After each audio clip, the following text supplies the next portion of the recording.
Guys, আগে ভিডিওটা দেখেন, তারপর কিছু কথা বলতেছি।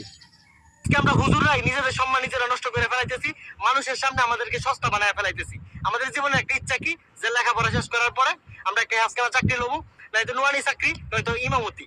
আর একটা গান যুক্তি এসে দমক পারবো, কারণ ইমামরা 3,000 টাকা বেতন দেয়, 3 বেলা খাওয়াই, আর একটা অধিকার আছে না দমক দেওয়ার, এসে দমক পারবো। নোয়ানিতে চাকরি করবো, প্রত্যেক মাহফিলে মাহফিলে পোস্টার নিয়ে মানুষের কাছে বেড়াবো।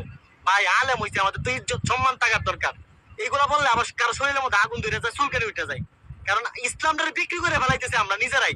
একজন সাধারণ মানুষের কাছে আলেমের কথা বললেই তার মাথায় প্রথম একটা চিন্তা আসে, এরা তো কালেকশন করে, এরা তো গরিব, এরা তো মানুষের কাছে চায়া চায়া খাই। এই ধারণাটা কেন আমাদের ব্যাপারে করব? আমরা না কোরআন শিখছি, আমরা না হাদিস শিখছি, তাহলে আমরা কেন ভিক্ষা করব, মানুষের গোলামি করব? আজকে যদি আপনি একজন উদ্যোক্তা হইতেন, আপনার যদি কেউ ধমক মারতে উপায় আছেন যে তোর চাকরি করবো না বেটা, তোর চাইতে আমার কম আছে, কেউ কেউ বলতে পারেন যে আমার মসজিদতে অথবা মাদ্রাসা থেকে তো আমার ভাই অন্য কিছু করার সুযোগ দিতেছে না, ওই চাকরি বাদ দেন, লাত্তি মেরে হয়ে পড়েন, এই চাকরির দরকার নাই আপনার। কি আর খেদমত কই, খেদমত করি ভাই, খেদমত কারে কই? হ্যাঁ, এই 5,000 টাকার খেদমত, খেদমত তো ফ্রি করবেন, কই খেদমত করতেছি, তা 5,000 টাকা আনো কেন? আজকে আলে আমরা বিচারক হওয়ার দরকার ছিল, কিন্তু আমরা গোলাম হয়ে গেছি। আমরা সমাজের মধ্যে লাঞ্ছিত হয়ে গেছি, আমাদের মূল্য নাই, আমাদেরকে কেউ মূল্য দিতে চায় না, কারণ আমরা নিজেদের মূল্য নিজেরাই নষ্ট করে ফেলাইছি। এই জন্য ভাই রাগ করেন না, নিজে উদ্যোক্তা হওয়ার চেষ্টা করেন, 10 জনকে আরো কর্মসংস্থানের ব্যবস্থা করে দেন, আর কারো কাছে না চাইয়া মাথা উঁচু করে দাঁড়াইতে শিখেন। আজকে ভিডিওটি তো দেখলেন সবাই।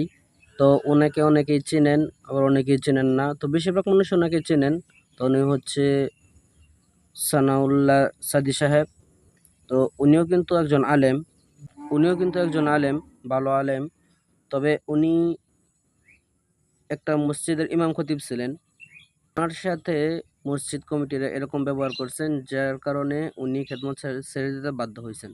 তো বর্তমান সময়ে দেখা যায় যে মসজিদ মাদ্রাসায় খেদমত করতে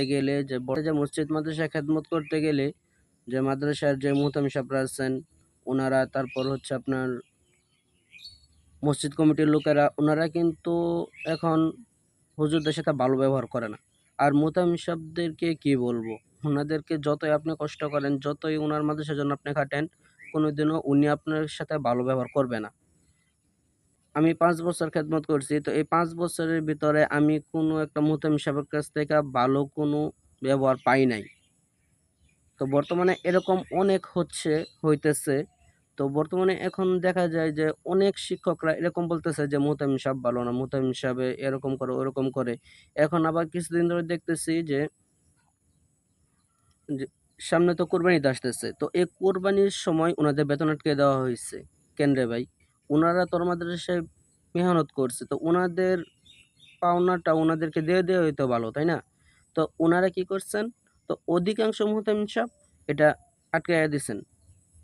আর মসজিদ কমিটির লোকেরা, উনারা যেভাবে বলে ইমাম সাহেবদের ওইভাবেই চলতে হইব। কেন ইমাম সাহেবরা ওইভাবে চলবে কেন? আপনি ইমাম খতিব হইছেন ভালো কথা। আপনি যদি হক কথা বলতেই না পারেন, তাহলে আপনি ইমামতি ছেড়ে দেন, তাতে তো কোনো সমস্যা নেই তো। তো আপনি অন্য কিছু করেন। আপনি আলেম হইছেন এইজন্য যে আপনার মসজিদ মাদ্রাসায় খেদমত করে খাইতে হইব, এটা তো কোনো কথা না। তো আলেম হইছেন ভালো কথা। তো এখন অনেকে বলতে পারে যে আমি মসজিদ মাদ্রাসা বিরোধী। না ভাই, আমি মসজিদ মাদ্রাসা বিরোধী কথা বলতেছি না। তো আমার কথাটা হলো যে, যে জায়গার মধ্যে আমার সম্মান নাই, তো ওই জায়গার মধ্যে আমার থাকার প্রয়োজনটা কি? এই হলো কথা। যাই হোক, আর কথা বাড়াতে চাই না। তো যারা ফেসবুক ভিডিওটি দেখছেন তারা অবশ্যই আইডিটাকে ফলো করবেন, লাইক, কমেন্ট, শেয়ার করবেন। আর যারা ইউটিউব থেকে দেখছেন তারা অবশ্যই চ্যানেলটিকে সাবস্ক্রাইব করে বেল আইকনটি প্রেস করে আমাদের পাশেই থাকবেন। ধন্যবাদ।